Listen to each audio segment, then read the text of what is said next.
আসসালামু আলাইকুম রহমতুল্লাহি বারাকাতু। কেমন আছেন সবাই? আশা করছি ভালো আছেন। আলহামদুলিল্লাহ আমরাও অনেক ভালো আছি।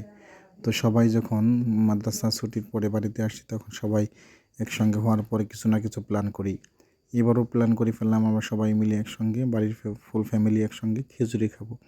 খিচুড়ি খাওয়ার জন্য দেখেন চাল আমার বড় ভাই যিনি রান্না করবে সে চাল টাল সবগুলো একসাথে ধুয়ে নিচ্ছে। এই যে চাল ডাল এগুলো একসাথে ধুয়ে নিচ্ছে। ধোয়ার পরে হচ্ছে সবজিও ধোয়া শেষ হয়ে গেছে, এখন গোস্ত কাটার পালা। তো খিচুড়ির মধ্যে অল্প একটু গোস্ত দিলেও হয়ে যায়। তো খাসির গোস্ত ছিল কিছু, সেগুলো দেওয়া হচ্ছে, এগুলো কাটাকাটি করছে। এখন আবার দেখেন ধোয়াধুয়ির পালা। সব কিছু যিনি রান্না করবে সে একাই সব কিছু করছে। এগুলো ধোয়াধুয়ির পালাই যে এখন চড়াবে, এই জন্য দেখেন সে একাই সব কিছু করতেছে। আমি শুধু একটু মোবাইলটা হাতে নিয়ে ভিডিও করছি, আর কি করবো, আমার কাজ এটাই, আমার আর কোনো কাজ নেই। এখন এই যে দেখেন খিচুড়ি চড়িয়ে দিচ্ছে।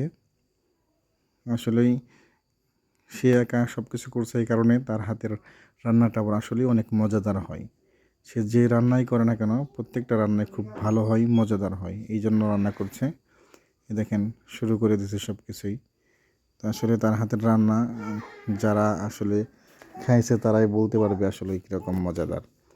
দেখেন এই জন্য আমি শুধু, আমার কাজ একটাই, প্রথমেই বললাম যে আমি শুধু বসে বসে ভিডিও করছি, আমার আর কোনো কাজ নেই।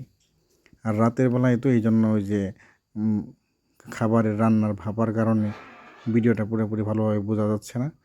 তো গ্রামের ভিতরে এরকমই হয়, আপনারা একটু বুঝে নেবেন, এটাই আর কি। এই যে দেখেন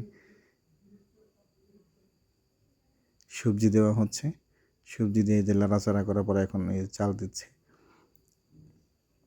আসলে গ্রামের ভিতরে যখন সবাই দূর দূরান্তে চাকরি বাকরি করে, সবাই একত্রিত যখন হয় তখন আসলেই অনেক ভালো লাগে। একসঙ্গে বসে অনেক কিছু করা যায়, অনেক আড্ডা দেওয়া যায়, অনেক কিছু খাওয়া যায়।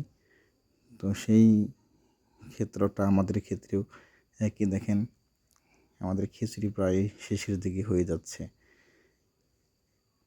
তো আমরা আজকে ভিন্নভাবে একটু খিচুড়ি খাওয়ার চিন্তা করছি। ছোটোবেলায় যেরকম আমরা কলা পাতায় খিচুড়ি খেতাম, আজকেও আমাদের সে আগের নিয়মে আমরা ফিরে যাব। দেখি ইনশাআল্লাহ। দেখেন খিচুড়ি হয়ে গেছে, এখন আমাদের খাবারের পালা। এই যে এখন আমরা কলা পাতায় খিচুড়ি নিয়ে নিলাম, এখন আমরা খাবো ইনশাআল্লাহ।